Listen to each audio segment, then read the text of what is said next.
हाय, hello, नमस्कार. मी दीपालीच रेसिपीमध्ये तुमचं खूप खूप स्वागत आहे.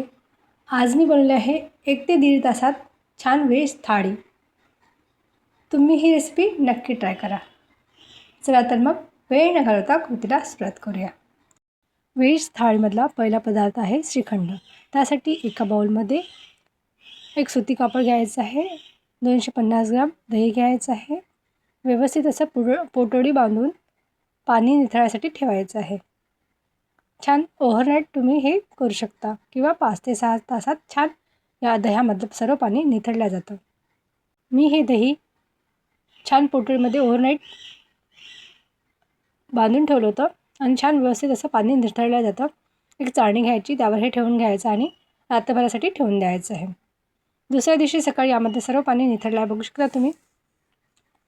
आणि हे काढून घ्यायचं आहे एका बाउलमध्ये. सर्व एका बाउलमध्ये काढायचं आहे आपल्याला. आणि बघू शकता हे तुम्ही सर्व पाणी दह्यामध्ये निथळलं आहे. त्यामध्ये 4-5 चम्मच छान बारीक पावडर केली साखर टाकून घ्यायची आहे. त्यामध्ये थोडीशी वेलचीसुद्धा टाकून घ्यायची आहे. साखर वाटताना त्यामध्ये वेलची टाकायची आणि छान मिक्सरला ग्राइंड करून घ्यायचं आहे. यामध्ये ती साखर टाकून घ्यायची आहे, व्यवस्थित चमच्याने मॅश करून घ्यायचं आहे, व्यवस्थित ढवळून घ्यायचं आहे. त्यानंतर केशर आणि दूध मी अर्धा तास आधीच भिजवून ठेवलं होतं, ते यामध्ये टाकून घ्यायचं आहे आणि व्यवस्थित असं फेटून घ्यायचं आहे. छान आपलं मलाईदार श्रीखंड तयार झालं आहे. यामध्ये तुम्ही ड्रायफ्रूटसुद्धा टाकू शकता. मी इथे साध्याच पद्धतीचं श्रीखंड केलेलं आहे. छान मलाईदार आपलं श्रीखंड तयार झालं आहे. आता पुढील रेसिपी आहे, आपण पुऱ्या करणार आहोत. आपलं श्रीखंड तयार झालं आहे, आता पुरी करायची आहे. त्यासाठी एका बाउलमध्ये 3 कप गव्हाचं पीठ घेतलं आहे. छान पीठ गाळून घ्यायचं आहे. त्यानंतर 2 चम्मच रवा टाकून घ्यायचा आहे, 1 चम्मच बेसन पीठ टाकून घ्यायचं आहे आणि 1 चम्मच तेल टाकून घ्यायचं आहे. चवीनुसार मीठ टाकून घ्यायचं आहे आणि अर्धा चम्मच साखर टाकून घ्यायचं आहे. हे सर्व जिन्नस आपल्याला एकत्र करून थोडं पाणी टाकत व्यवस्थित असा गोळा मळून घ्यायचा आहे. छान असा डो तयार करून घ्यायचा आहे. जास्त पातळसुद्धा नको आणि घट्टसुद्धा नको, सॉफ्ट असा मीडियम सॉफ्ट असा डो बनवून घ्यायचा आहे. व्यवस्थित असं पीठ मळून झालं बघू शकता तुम्ही इथे. त्यानंतर हे 15 ते 20 मिनटं किंवा अर्धा तास तुम्हाला जितका जास्त वेळ असेल तुम्ही हे झाकून ठेवून देऊ शकता. मी इथे अर्धा तास हे ठेवलं होतं. छान आता अर्धा तास झालेला आहे. थोडंसं तेल टाकून घ्यायचं आहे आणि व्यवस्थित असा पिठाचा गोळा मळून घ्यायचा आहे. छान सॉफ्ट होतं आपलं असं पीठ, आपलं हे मळल्यामुळे, तेल टाकून मळल्यामुळे सॉफ्ट होतं असं. त्यानंतर यामधलं थोडंसं गोळा घ्यायचा आहे, पोळीपाट घ्यायचा आहे आणि त्यावर छान असा गोळ्याला मॅश करून घ्यायचं आहे. त्यानंतर थोडंसं पीठ घ्यायचं आहे. थोडंसं पीठ भुरभुरूनच आपल्याला हे पुरी लाटून घ्यायचं आहे. पुरी लाटताना जास्त पीठ नाही घ्यायचं, थोडं घ्यायचं आणि व्यवस्थित अशी गोल आकार आपली थोडी जाड अशी पुरी लाटून घ्यायची आहे. याच पद्धतीने आपल्या सर्व पुऱ्या आपल्याला लाटायचे सुद्धा आहे. बघा, या पद्धतीने लाटून घेत आहे आणि थोडी जाड ही पुरी ठेवलेली आहे. पद्धतीने सर्व पुऱ्या आपल्याला लाटून घ्यायच्या आहे आणि व्यवस्थित असं सर्व पुऱ्या लाटून घ्यायचं आहे. आणि इथे छान तेल गरम झालं आहे, त्यामध्ये हे पुरी सोडून घ्यायची आहे. तळताना तेल हे गरम असलं पाहिजे, त्यानंतरच पुरी सोडून घ्यायची आहे. तेल गरम होतं, छान पुरी सोडली आहे आणि छान टम्म अशी फुगली आहे. दोन्ही साईडने गोल्डन रंगापर्यंत तळून घ्यायची आहे आणि जर फुगत नसेल तर थोडंसं पुरीला प्रेस करायचं, त्यानंतर पुरी छान फुगल्या जाते. त्यानंतर मी आता बासुंदी करणार आहे. त्यासाठी एक पातेलं घेतलं आहे, त्यामध्ये थोडं पाणी टाकून घ्यायचं आहे आणि 1 ते 1.5 लिटर आपल्याला इथे दूध टाकून घ्यायचं आहे. मी इथे 1.5 लिटर दूध घेतलं आहे. हे छान घट्ट झालेलं दूध होतं. छान 1.5 लिटर दूध आहे. त्यानंतर व्यवस्थित असं टाकून घेतल्यानंतर गॅस ऑन करायचा आहे आणि दूध छान गरम झाल्यानंतर व्यवस्थित असं ढवळत आपल्याला पारंपरिक पद्धतीने बासुंदी बनवून घ्यायची आहे. इथे मी कुठेच खवा किंवा मिल्क पावडर वापरलेलं नाही आहे. छान ढवळत पारंपरिक पद्धतीने मी इथे बासुंदी करत आहे. बघा, गॅसवर बासुंदी बनवायला ठेवायचं आहे. त्यानंतर बाकीची आपल्याला जी पूर्वतयारी असेल, जसं काय पीठ मळणं असेल आणि त्यानंतर मसाला भाजणं असेल, हे ढवळता सुद्धा तुम्ही करू शकता. त्यामुळेच आपली थाळी जी आहे ना, ते 1 ते 1.5 तासात तयार होते. सो यामध्ये आम्ही टाकलेलं आहे केशर. केशर अवश्य टाका तुम्ही, छान कलर येते बासुंदीला आणि रंग सुरेख येते, खूप छान कलर येतो. त्यामुळे आवर्जून केशर टाका. व्यवस्थित असं ढवळून घ्या. त्यानंतर 1 ते 1.5 चम्मच आपण चारोळीसुद्धा टाकणार आहोत आणि आवडीप्रमाणे तुम्ही इथे ड्रायफ्रूट्स टाकू शकता. इथे मी बदामाचे काप टाकले आहे, छान बारीक किसून टाकलेलं आहे. छान चाकूच्या सहाय्याने क्रश केलं आहे. त्यानंतर यामध्ये टाकून घेतलं आहे.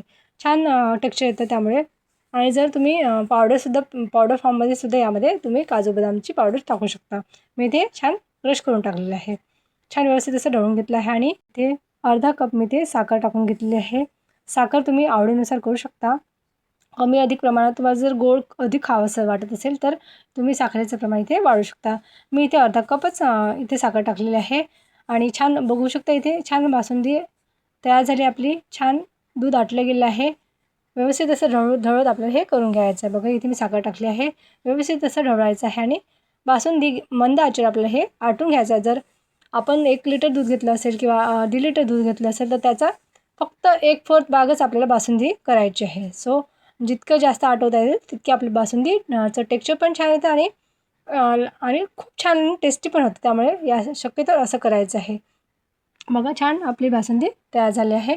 मी हे 5 ते 10 मिनटं अजून ठेवणार आहे. त्यानंतर गॅस बंद करणार आहे आणि आपली थंड झाल्यानंतर अजून बासुंदीचे टेक्स्चर घट्ट होते. बघा इथे मी अजून आटून घेतलं आहे आणि व्यवस्थित असं करून घ्यायचं आहे. थंड होऊ द्यायचं आहे. त्यानंतर आपल्या बासुंदीचं टेक्स्चर खूप छान होते, घट्ट होते. आता जर थोडीशी घट्ट नसेल तर नंतर अगदीच घट्ट होणार आहे. थंड झाल्यानंतर अगदीच घट्ट होणार आहे. त्यानंतर आपण बनवणार आहोत वाटाणा मसाला भात. त्यासाठी मी 3 चमच तेल टाकलं आहे. तेल छान गरम झाल्यानंतर अर्धा चमच जिरं आणि अर्धा चमच मोहरी छान टाकून घेतली आहे. त्यानंतर मोहरी छान तडतडल्यानंतर यामध्ये आपण वाटून घेतलेला मसाला टाकायचा आहे. आता मसाल्यामध्ये मी काय घेतलं आहे, कांदा, खोबरं, लसूण, आलं आणि अद्रक आणि कोथिंबीर छान भाजून घेतले आहे आणि यामध्ये छान ग्राइंड करून घेतलं आहे आणि हे आपला मसाला तयार झाला आहे. असा हा मसाला मी करून घेतला आहे. त्यानंतर मसाला छान टाकून घ्यायचा आहे. व्यवस्थित मसाल्याला तेल सुटेपर्यंत आपल्याला परतून घ्यायचं आहे. कुठलाही पदार्थ मसाल्याचा जर असेल ना तो छान तेलामध्ये परतून घ्यायचा आहे. तेल सुटेपर्यंत आपल्याला हे परतून घ्यायचं. त्यानंतर तमालपत्र टाकून घेतले आहे आणि एक दालचिनीचा तुकडा आणि एक हिरवी विलायची टाकून घेतली आहे.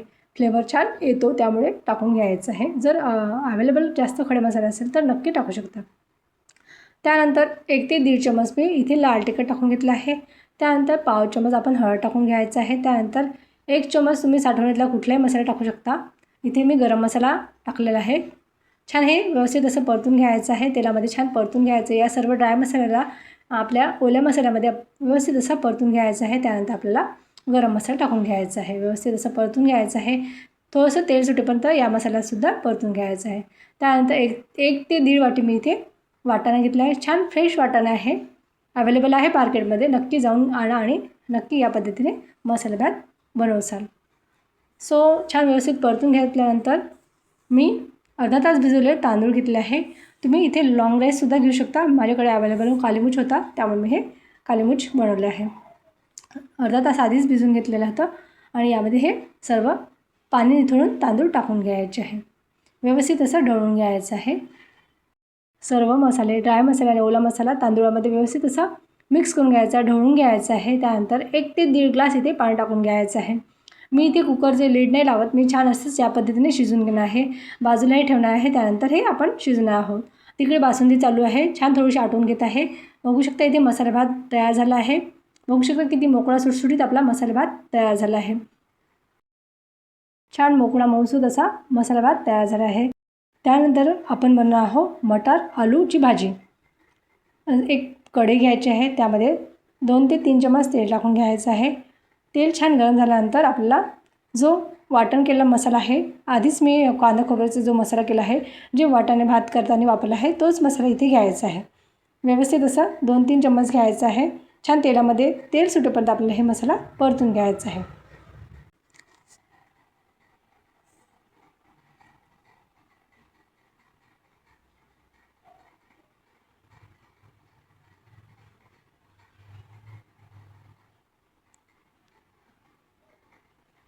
छान तेल सुटेपर्यंत आपल्याला हा मसाला परतून घ्यायचा आहे.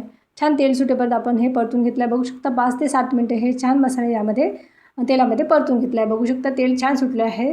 कुठलीही ग्रेव्हीची भाजी करताना मसाला तेलामध्ये छान परतून घ्यायचा आहे.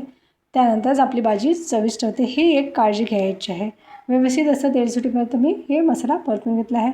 त्यानंतर चवीनुसार मीठ टाकून घ्यायचं आहे. मीठ माझ्यानं थोडंसं जास्त पडलं आहे. सो त्यानंतर मी थोडंसं ग्रेव्हीचं प्रमाण वाढवलं आहे, म्हणून काळजी घ्यायची आहे. त्यानंतर 1 चमच लाल तिखट टाकून घेतलं आहे. पाव चमच हळद टाकून घेतली आहे. अर्धा चम्मच गरम मसाला टाकून घेतला आहे। व्यवस्थित तेलामध्ये हे परतून घ्यायचं आहे। व्यवस्थित हे सर्व ड्राय मसाले ओल्या मसाल्यामध्ये आणि तेलामध्ये व्यवस्थित असं परतून घ्यायचं आहे। त्यानंतर जे थोडे वाटाणे उरले होते यामध्ये फ्रेश वाटाणे टाकून घेतला आहे। त्यानंतर आधीच मी छान स्वच्छ धुवून बारीक चिरलेला बटाटा यामध्ये टाकून घ्यायचा आहे। आधीच चिरून घेतला तर बटाटा व्यवस्थित असं बारीक चिरून घ्यायचा आहे आणि स्वच्छ वगैरे धुवून बारीक चिरून घ्यायचं आहे। व्यवस्थित असं यामध्ये टाकून घ्यायचं आहे। त्यानंतर जे पॉट होतं मसाल्याचं त्यामध्ये थोडं पाणी टाकून घ्यायचं आहे आणि ते पाणी यामध्ये टाकून घ्यायचं आहे। छान आपली भाजी तयार होते, बघू शकता। व्यवस्थित असं झाकून लावून मंद आचेवर आपलं ही भाजी शिजून घ्यायची आहे। छान मंद आचेवर आपलं हे वाटाणा आणि बटाटा भाजी होऊ द्यायची आहे। छान ग्रेव्हीची भाजी तयार झाली आहे, बघू शकता तुम्ही। सूर्य कसा रंग आलेला आहे बघा आणि आलू आणि मटार छान शिजलेले आहे, बघू शकता। मी जवळ झूम करून दाखवत आहे। छान सूर्य कसा रंग आलेला आहे। छान आपली आलू मटार ग्रेव्हीची भाजी तयार झाली आहे। त्यानंतर मी इथे मठ्ठा करणार आहोत। त्यासाठी एका पॉटमध्ये मिक्सरच्या पॉटमध्ये 1 वाटी दही घ्यायचं आहे आणि आवश्यकतेनुसार साखर घेऊन घ्यायची आहे। मिक्सरला छान ग्राइंड करून घ्यायचं आहे आणि एका भांड्यामध्ये हे काढून घ्यायचं आहे। आवश्यकतेनुसार पाणी टाकून घ्यायचं आहे। मठ्ठा हा छान पातळ असतो त्यामुळे इथे छान मठ्ठा पातळ करून घ्यायचा आहे। त्यानंतर जलजिरा पावडर टाकून घेतली, अर्धा चम्मच मी इथे जलजिरा पावडर टाकून घेतली आहे। त्याने पण खूप छान असे मठ्ठ्याला चव येते।